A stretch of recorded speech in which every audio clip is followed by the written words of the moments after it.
Good evening, everyone. Welcome to Unacademy, the one-stop destination for the civil services English medium aspirants. Welcome to an initiative called Ethics Simplified. We meet every week to cover underlying ethical issues associated with current affairs. The topic for this week is going to be the issues associated with mental health in a modern world. That means in the 21st century that we are living in today. This was an account of 10th of October, which was recently celebrated as World Mental Health Day. So let's dive into the topic and first understand the relevance of it. But before we do, an important announcement.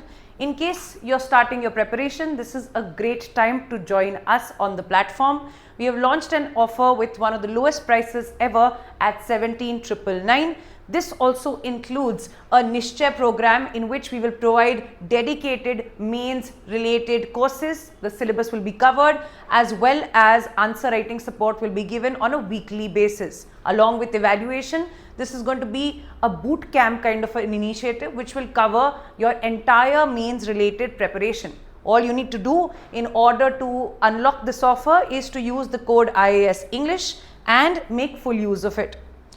Now, let's first understand the topic relevance. Before any other topic, like we have mapped till today every week, we must understand, have questions like this been asked before?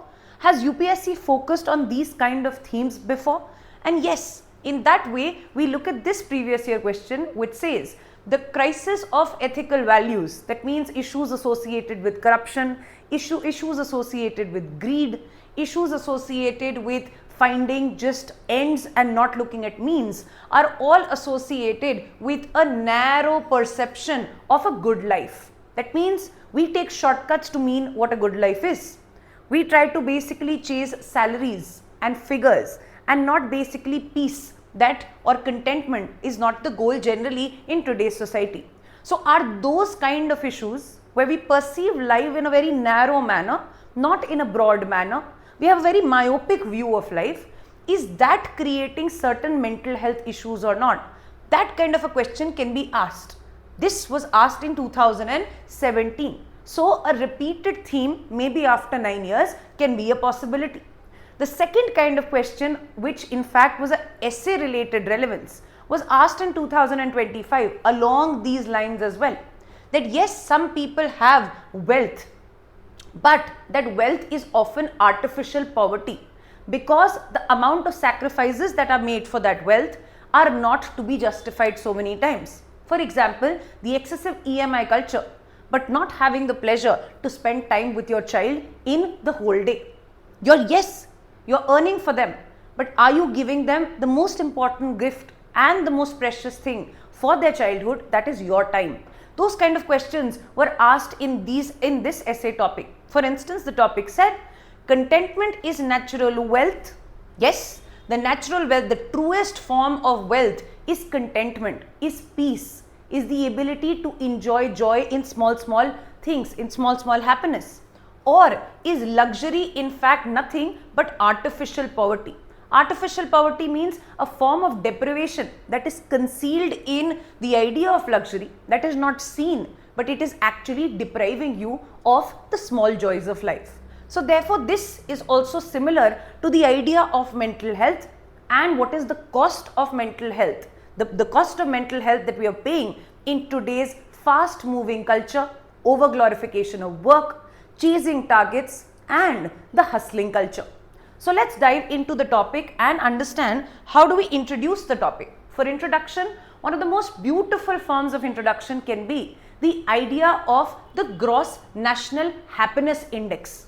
Now, yes, we have multiple index through which we judge and we compare countries. The economic development, the GDP numbers, the highest income country, etc., etc. Yes, those are parameters, but this is a very important parameter because according to the gross national happiness index, those countries that have the highest GDP or they are the biggest economies in the world, they are not necessarily the happiest, which basically means in modern times where wealth is so central to everyone's life decisions, where numbers, money, chasing targets, promotions are so central to everyone's target, even those countries, despite having the wealth, despite having the GDP, do not have the happiness. So a lot of higher income countries have not ranked well in the gross national happiness index, a concept that was started by Bhutan, and therefore this showcases the contradiction in modern times, whether it is just the numbers or something more that is impacting how we feel, the mental health. India accounts for a third of global female suicides. I have picked this up from a PIB article, and that is a very concerning number. 1/3 of the global female suicides that happen in India annually, and nearly a fourth of male suicides, 1/4 of male, 25% of male suicides world over happen in India. This basically showcases that mental health, yes, though important world over, is also becoming very important for a country like India. Few other important introduction pointers that you can include are the National Mental Health Survey said that almost 10% of India's population has showcased some form of mental health condition in some order. What is also more concerning is that yes, we have understood and established by these figures that mental health is required, but what about the treatment that is provided? In fact, 80% of the people who require treatment, who demand treatment, or maybe who are in need of treatment, are not given the treatment when it comes to mental health services. So this represents the treatment gap and the inequality nexus when it comes to mental health. After giving these introductions, we can dive into the reasons and causes in modern world that are contributing to mental health vulnerabilities. What is making us more vulnerable and prone to instances like depression, instances like anxiety disorders, panic attacks, and much more. So therefore, let's understand the modern world problems. This is how you will also use these kind of examples in essay papers. Mental health can also be a topic in GS paper 2, health related topics as well, because the focus has been increasing. So yes, this topic is all encompassing. You can always recycle this piece of information, whether it is your essays or even a direct question. So the success trap means there is no end to finding an end to that ambition. When you achieve level A, you want to achieve level B. When you achieve level B, you want to unlock level C. And there is no end to that success trap. And therefore, so many times in that success trap, though you are being appreciated, the numbers in your bank account are increasing, but sometimes it is at the cost of your peace, the time that you want to spend with your loved ones, multiple hobbies that you want to pursue, or just a breather that you need once a week. We often prioritize, the society is becoming such that we prioritize and we celebrate those individuals who are hustling for 14 hours a day, 15 hours a day, etc. But at what cost is a question that we must pause and ask ourselves.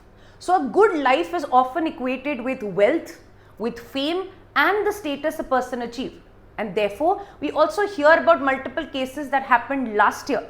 A case associated with an employee working in an MNC in Pune last year, and therefore her family had created an allegation, and there was also allegations that she was so overworked that was probably a cause of her death. The over glorification of work and overwork culture, the lack of what we call as the work-life balance. So young professionals are chasing high-paying jobs, but they are continuing to stay in toxic environments. This is a major cause of depression, etc. In fact, so many times this fame masks the problems that people are facing as well. In fact, it is not very easy. When you and I look at social media, happy pictures, good stories, that is just a projection of a very small part of their world, an image that probably is to be carried. But there were some celebrities, for example, Deepika Padukone, who came very strongly about advocating and also narrating her own story relating to mental health struggles. So that becomes an important aspect, that whenever we look at social media, we look at the influencer culture, we look at celebrities, we feel what is probably wrong in their lives. It does not have to be just the numbers. If the numbers are right, if the fame is there, if the status is there, you will not have any mental health issue. Rather, so many times the race for all of this is so massive that it is very, very lonely at the top. And therefore, the example of Deepika Padukone. Fast-paced life versus lack of introspection. Very few times you get the pause to sit back and think, where are we headed? Which is the direction in which I am traveling? Have I just jumped jobs from one number to another number? Has that job just been a top-up for me? Or do I truly even like the work culture at that new place? These kind of decisions are sometimes lost because of the fast-paced life. You've set certain numbers in your head that you want a this digit salary by this time, and therefore without any consideration, you will only run for that number without stopping, pausing and self-reflecting in the form of introspection. In fact, if you look at Delhi NCR and other metro regions, there are people who are commuting for 2 hours daily. Now just think about it. You're working the whole day, 2 hours of your life are going in an extremely unproductive activity, that is just to commute from home to office, office to home. And therefore, they're reaching home when maybe their kids, their children are asleep. Imagine a life like this every day whatsoever. When is the time that you get in order to think, in order to reflect, and in order to course correct?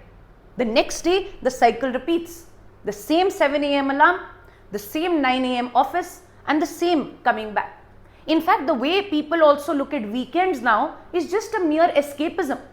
Saturday or Sunday are left in an escapist movement, where you just want to breach, you want to be rebellious and have cheat days and do things that you are not doing from Monday to Friday. But still those days are not days where you actually sit and reflect. So that becomes one of the causes as well, and therefore an Oxfam report of 2023 says that Indians spend almost 1.5 to 2 hours daily commuting. This is a true example of what happens in our metro cities. Other reasons are over-glorification of work and hustle culture. We have imported multiple aspects from the colonial hangover and also from the Western world. After globalization, there were a lot of influences of what was done in the West that has to be simply emulated in India as well. Because apparently what was done in the West was considered as superior culture, and therefore there was an element of copying that culture.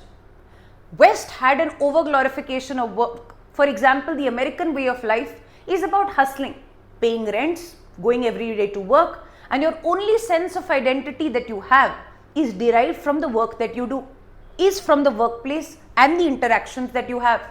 That is over-glorification of work. They, as a society, will appreciate only those individuals that are hustling for 14 hours a day, 15 hours a day, and not pausing to ask that individual if they are okay. So therefore, this kind of a attitude of society creates an achievement anxiety for people. What do you mean by an achievement anxiety? Even if there are some people who are into slow living, they want to basically take some time off in the year. They want to make some time for maybe their health. Health can be a very, very big problem. In fact, if we see sedentary lifestyles, staying in AC-packed offices is also one of the major causes of rise of obesity, non-communicable diseases, etc. And therefore, we keep giving ourselves that excuse because of the achievement anxiety, that if we pause one day, if we take out the time to go to the gym for 2 hours in the evening, we will be losing out in the longer race of achievements. So this is created why? Because society's attitude is celebrating excessive work and not celebrating those individuals that are prioritizing a work-life balance. And therefore people, in order to prove a point, in order to be accepted in society, appreciated in society, will fall for the narrative of over-glorification. And therefore you would feel that when you are slowing down, you are not enough. In fact, a lot of times where people are quitting their jobs, this happened a lot after what you call as COVID, and they are probably deciding to travel, etc., or take up unconventional job.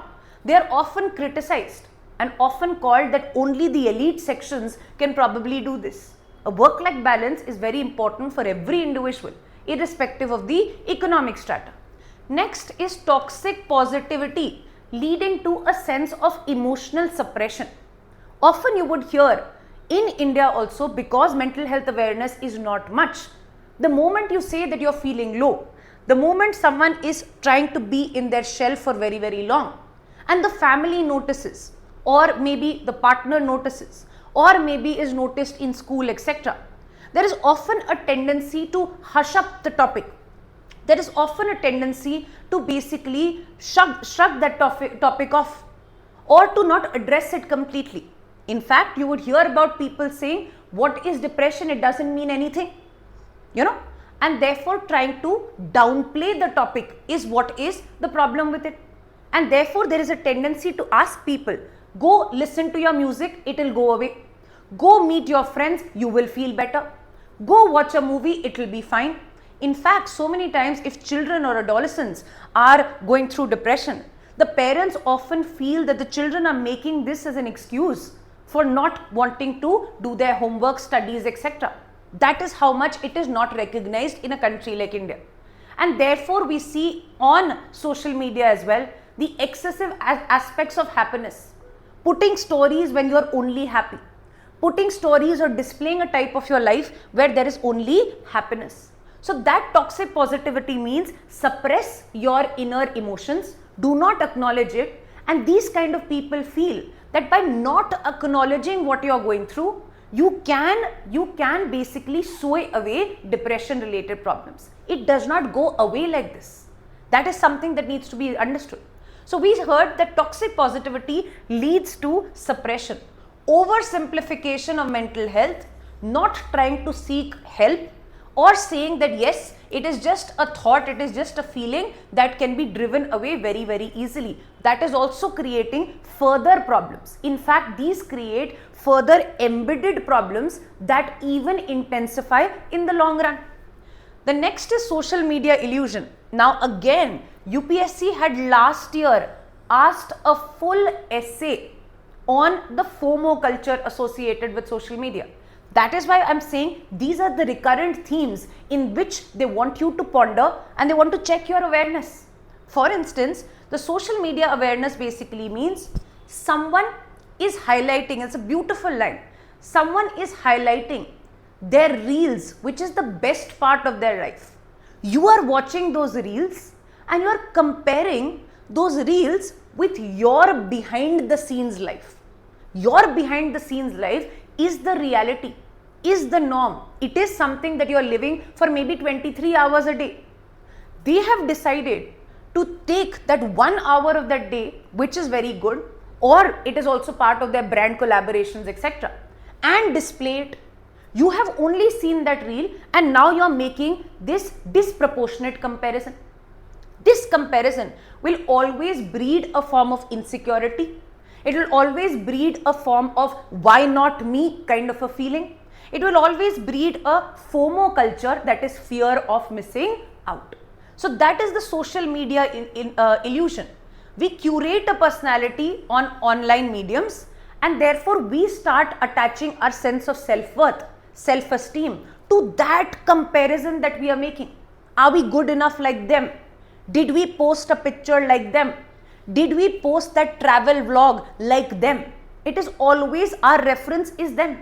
And so many times you would also see nowadays when people are traveling, they are not truly traveling to discover those places. They are traveling to click a picture, upload it on their social media and gain the validation required. That is how the utility of life, living life in that moment has changed as well.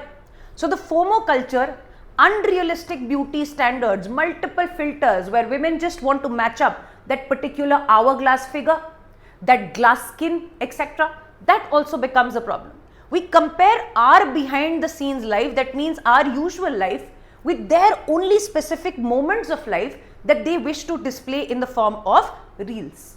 In fact, social media also creates an illusion. If you look at celebrity social media handles, they will be full of good things in their life. You will feel that there's probably nothing that they can be battling. But that was the case associated with the Sushant Singh Rajput case as well, that shook the entire country, where we contemplated and we thought that a person as successful as him could also have such issues that probably could lead him to commit suicide. So these are the issues that we can also mention. Few other issues are the problem of plenty. Now, we as a generation are probably a distracted generation. There is always, we never settle, because always there is an anxiety that there can be something better in terms of dating apps, in terms of products, in terms of ease of consumer choices, for example, Amazon, Flipkart, Blinkit, etc. I call this, in fact, a beautiful term that I was mentioning the other day when I was having a conversation, is that when we talk about choosing partners or dating apps, etc., in the problem of plenty, we are doing a Blinkitization of relationships. And therefore, this is keeping people extremely indecisive. And that also contributes to mental health issues. The feeling of not being sure, the feeling of always thinking that there are 10 more options to ponder on, there are 20 more other possibilities that I have not checked. That is also the problem of plenty that creates instability in the mind and therefore makes you very, very indecisive. Abundance and choices does not always mean the right thing. What you need is not multiple choices. What you need is that one right fit for you and a balance in life that can be created. So when abundance replaces balance, the mind loses its clarity, its sanity, its stability. So problem of plenty with countless options, career options, pathways, consumer goods, etc. People suffer from a beautiful term that can be said, analysis paralysis. Because you're analyzing too much, you have that the decision making ability has automatically been paralyzed. So that is the problem of plenty that we can talk about. Social expectations of gendered roles. Now this is also very, very important. We as a society have created certain attributes to what a gender should behave like. Women should always have joy in giving care. They should always derive joy from motherhood related activities. Men should always keep up a strong front and men do not cry. These kind of stereotypes have set an expectation. And while we are attaching these notions to a gender, we have probably forgotten that we are humans. Men can have and face emotions, and those emotions can also want them to cry, and that is absolutely okay. In fact, because there is such pressure on being man enough, that is why we see that men have a greater tendency of bottling up their emotion, not having the ability to display their thought, their vulnerabilities, because they are expected to behave a certain way, which is why that creates a pressure. It breeds in depression and the problem continues. Similarly, for women as well, if a woman is ever criticizing about the challenges associated with motherhood that she has recently embraced, she will automatically be considered by the society as a neglectful mother, as a woman who is not enjoying motherhood, which is an attribute associated with women. Why is that the case? So therefore, women who are often facing postpartum depression they are often criticized for not enjoying one of the most beautiful journeys of their life, that is motherhood.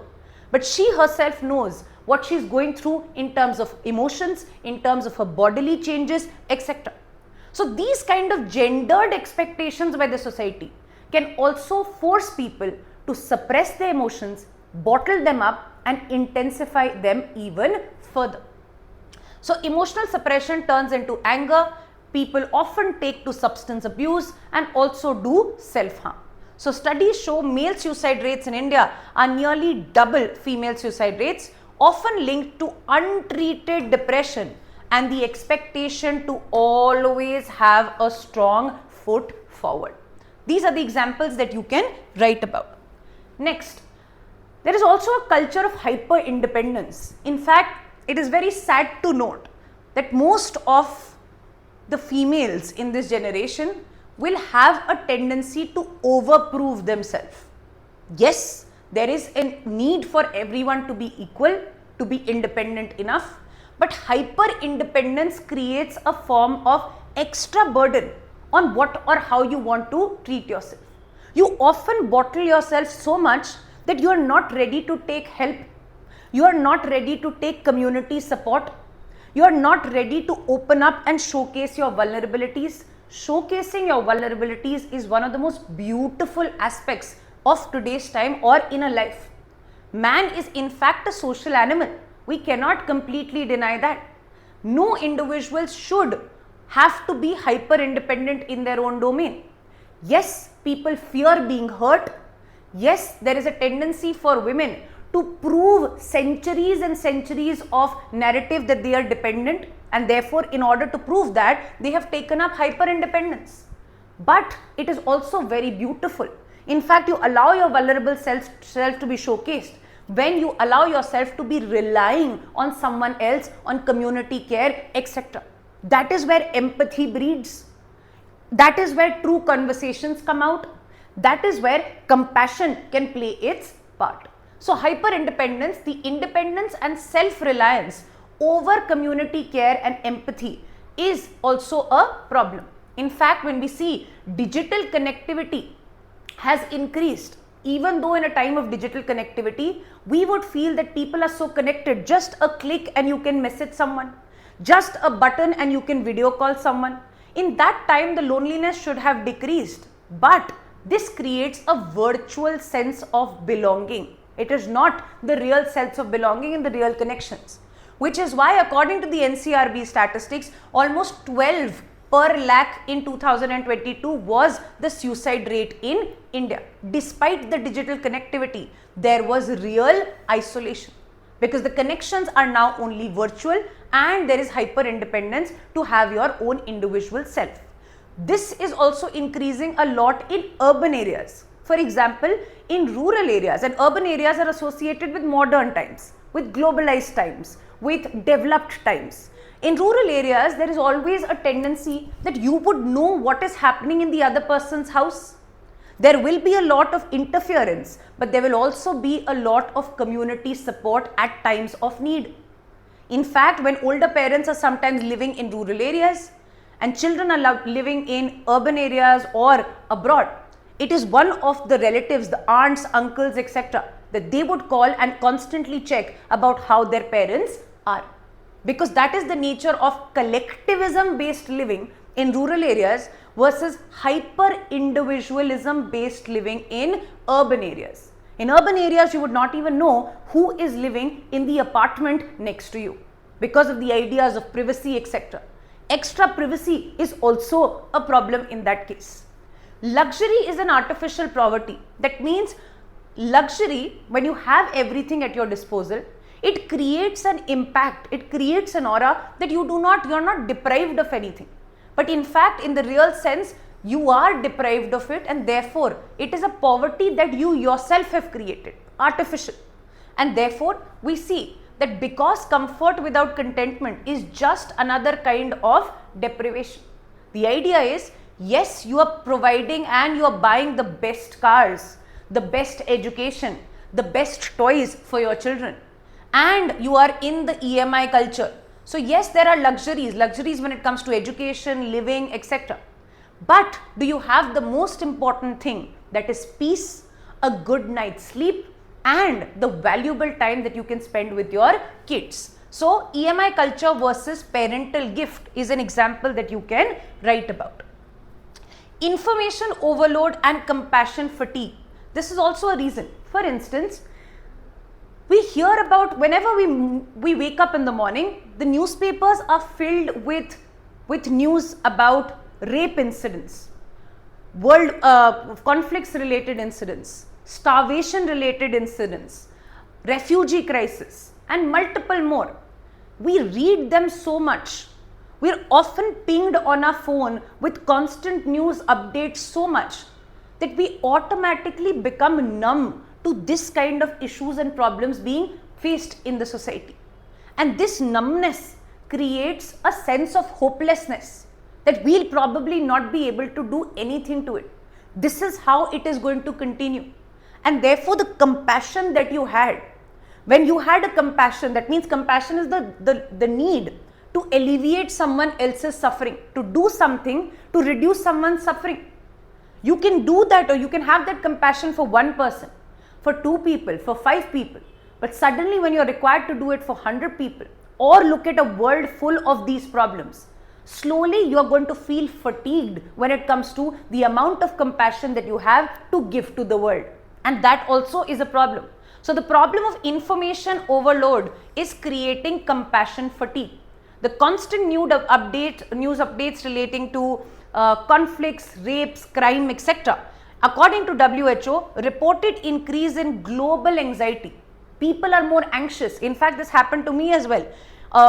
When we had Operation Sindoor during India and Pak, I was constantly in a habit to take updates by the minute.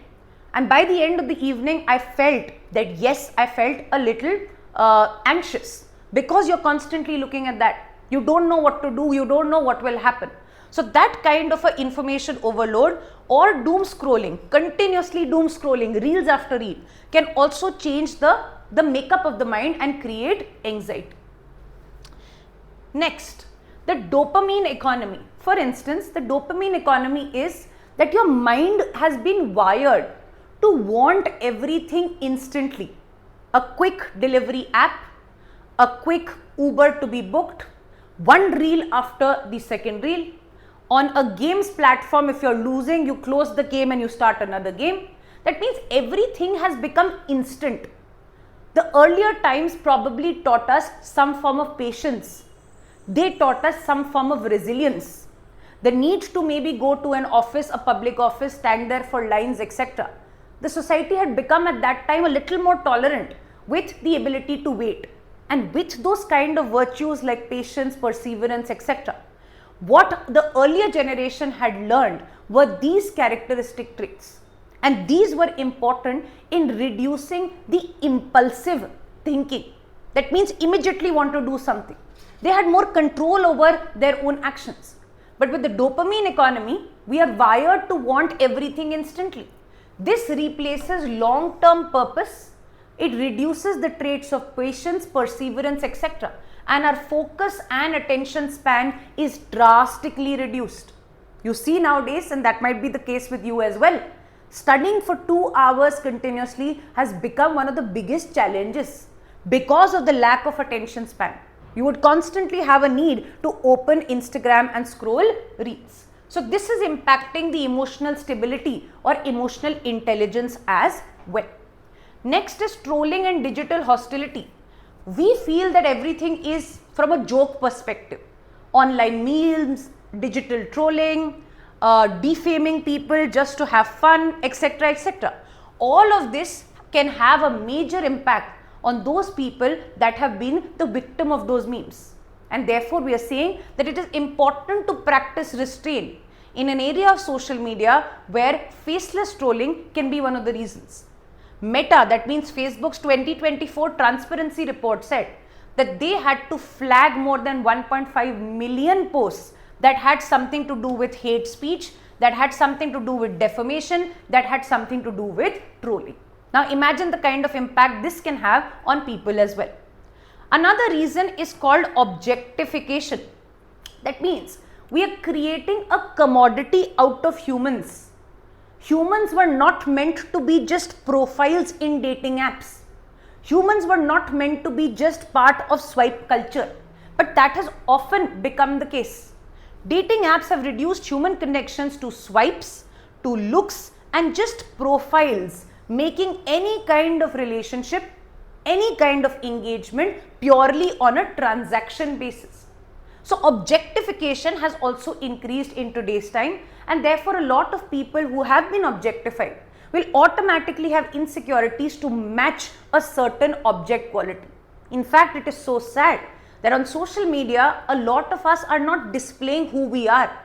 We are displaying a sense of who we perceive we are. That is also a problem of objectification. Instant gratification parenting is also an example. For instance, parenting now, because there are dual income parents, there are also parents which have one children, etc. And because those parents are often working, they often hide and mask their guilt by giving the child anything and everything that the child wants. That means the child was given instant gratification. Gratification is the pleasure that you get when you get something that you have demanded. So any car, any PlayStation, any holiday, any chocolates, any pastries, etc. There is no rule to it that yes, we will make you wait, you need to earn this, you need to work well, etc. Nothing of that sort. So children struggle because they have been given everything at every time. It is not probably their pattern, but the parenting style that is creating a sense of anxiety. Next time when they are wanting, they have to wait for something, they will be anxious. Their attention span is absolutely low, which is why we say cases of ADHD are increasing in today's adolescent children. ADHD is anxiety disorder, anxiety related hyperactivity disorder. These are increasing because of instant gratification parenting. Fast pace and lack of introspection, again as we had discussed, lack of introspection means we do not sit, we do not feel that are we just emulating someone's life, or do we truly need or want to continue on this path. We often feel, there is often a tendency to see that whoever who likes to sit at home is a boring person. Someone who's not chasing the noise of the urban areas is a boring person. But sometimes this solitude and this silence is very important to understand. Lack of justice can also create mental health issues. For example, imagine the trauma of the under trials who have not even been given a date for them to be pronounced guilty or not. In fact, there are 70% of India's prisoners who are under trials who have probably lived half of the sentence that they would get if they were pronounced guilty. But they have already lived or longer than that as well. And that creates a lot of mental breakdowns and issues as well. In fact, our criminal justice with dates after dates, where the procedures go on for very long, mental health issues can also be associated to rape victims, to child abuse cases, etc. because of delayed justice as well. So these are the examples and the issues that we have to write. Now let's just quickly look at ethical issues associated with it. One of the biggest ethical issue is going to be autonomy versus protection. Do we focus on the rights of the individual? That even if an individual is suffering from any mental health issue, do their rights matter so much? Or can we reduce their rights? Can we also unsee their rights in order to give them protection? For instance, if there is an individual that has a higher tendency, if the therapist knows that they have a higher tendency to maybe commit suicide, in that context, isn't it important to prescribe certain medicines? And if the person is not taking, should we take up the option of forcing them or basically treating it or convincing them to treat it? So should we respect their autonomy or should we prioritize protection when they are capable of self-harm? This becomes an ethical issue between rights and self-care, rights and community care. So to what extent can individuals with mental illness make decisions about their own treatment? Respecting a person's right to choose, one side is autonomy versus the other side is protecting them from harm. For instance, in palliative care sufferings, so many times there are individuals who want their life to end, who do not want to continue treatment option. That happens in end of the life case situations. In that case, is the withdrawal of treatment the right thing or not? That becomes an ethical issue. Next ethical issue is confidentiality versus public safety.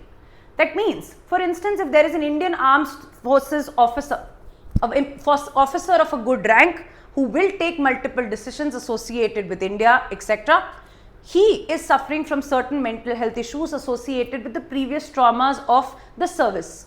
He is referred to a therapist. The therapist is supposed to be giving a report, whether a clean chit or saying that he is still not fit to go back and join his rank. And therefore, the therapist finds out that maybe he is not ready. Knowing that, it is important for the therapist to also keep his details confidential, because that is the whole idea of therapy. But because now public safety involves the national security issue, him going at the border, taking very important decisions that will impact multiple lives is a national security problem. So her confidentiality and duty towards the patient is at one place, versus the obligation towards public safety is on the other place, and therefore giving him a clean sheet can jeopardize the national security situation. So this also becomes an ethical challenge when we are dealing with mental health. The other issue is stigma and discrimination, as we have discussed, the need to not accept it, acknowledge it. In fact, anyone who is even seeking therapy is seen in a method, in a manner that they have something very wrong about it. So therapy is not normalized in today's time. So employers rejecting applications with a history of depression, that is the discrimination that we have for people, right? Next, access and inequality in mental health care. There is a major, how we have the digital divide, we also have what is called as the therapy divide. The therapy divide means mental health is therefore sought by individuals who are from elite sections because of how expensive it is. One session can cost 2,000 rupees, 3,000 rupees, etc. for just a 1 hour phone call. And therefore, we said that there is a divide when it comes to class, there is a divide when it comes to region. That means very less mental health professionals are available in rural India. It is also a divide that can be seen, for example, in government schools. Children are often, they are rarely given counselors that can counsel them with decisions relating to subject analysis, the choice of their careers, etc. But in private school, one of the best therapy sessions or counseling sessions are provided. And this kind of a clash or a disparity shows the therapy gap. Now, let's also see what all can we do or the steps that are taken in this regard. The first step that you will write about is the law that is called the Mental Health Care Act of 2017, which basically said, and which earlier there was a case that if you attempted suicide, it was considered an offense. Even the attempt of suicide was considered an offense. So if you survived, you would be charged for the offense of attemptment of suicide. But of course, with the Mental Health Care Act of 2017, better sense prevailed, and we understood, and the country and the governance really reformed, and we understood that the fact that the person was ready to take their own life meant that there was so much going on into them. After they have survived, putting them again behind bars or creating an offense on them is also further harm that you are doing for a person who needs even more care and support at that time. So therefore, with the Mental Health Care Act, we decriminalized the offense associated with attempted suicide. We have launched what is called as the Telemanas app, that is a 24-hour health support portal, etc., providing for video consultations, e-prescriptions, etc. That means the ease of access. We also had the Manodarpan initiative associated with school children and mental health facilities.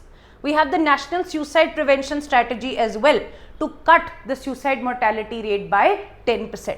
So these are the initiatives taken by the government. We can also write certain other initiatives. For example, we can say that mental health is a problem that can be addressed where the community comes steps ahead and showcases compassion, empathy and well-being. So community healing ecosystems should always be central to any kind of interventions that we are talking about. No judgment spaces, no judgment zones should be created. For example, how you have your book clubs, how you have people meeting in the parks, etc. There can be volunteers from NGOs that can start these community healthcare ecosystems in different regions. We can replace paternalistic care with collaborative decision making. What does this mean? Paternalistic care means a top-down approach to what the person needs. You are taking a decision for the person. You are looking at the person as having no agency in how they want their treatment. But what we must do is a rights-based approach where they should be partners in care and not paternalistic care. Shared contracts, shared treatment options should be created in dealing with patients with mental health. We have initiatives such as the Live, Love and Laugh Foundation that basically says, ask again. If you think that people are quieter than usual, at least knock again and ask. Maybe people will come out and tell you. CBSE and AIIMS have also started keeping virtual mental health meetups for school children in order to raise awareness. We can also write certain best practices from the world. For example, Finland's open dialogue approach, where community workers or community volunteers take up the aspect where they create a dialogue based space and the community centered support is given to people who want to come and talk about. So open dialogue approach when it comes to Finland. When it comes to Australia, we can talk about head to health and e-mental health approach as well. A government run digital mental health ecosystem offering free advice, online counseling, chat support, etc. A 24-hour chat support, etc. is also possible for the Australia's head to health approach. So these are the two best practices that we can mention as well. Finally, when we will conclude, we can say we have conquered the outer world, but now is the time to win over the inner self. So the inner one is something that is still not recognized, it has not been focused, and now is the time in the modern world to hit pause, rethink where we are going, and also cater and take care of the inner one.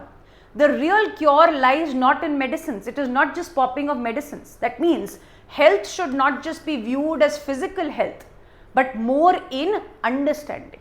Understand people, be compassionate, be empathetic. Healing the mind begins when society replaces silence, that means when we are not talking to each other, with empathy, and stigma, that is discrimination, with support. So that's all that you can write for the conclusion. I hope this topic is close to your heart because it was definitely very close to my heart and therefore we wanted to do this. Thank you so much for watching. If you have enjoyed this session, make sure that you like the video, comment down below. We will see you again for one of these sessions next week. If you haven't subscribed to our YouTube channel, now is the time to do so. On that note, allow me to sign off. Take care. Bye-bye.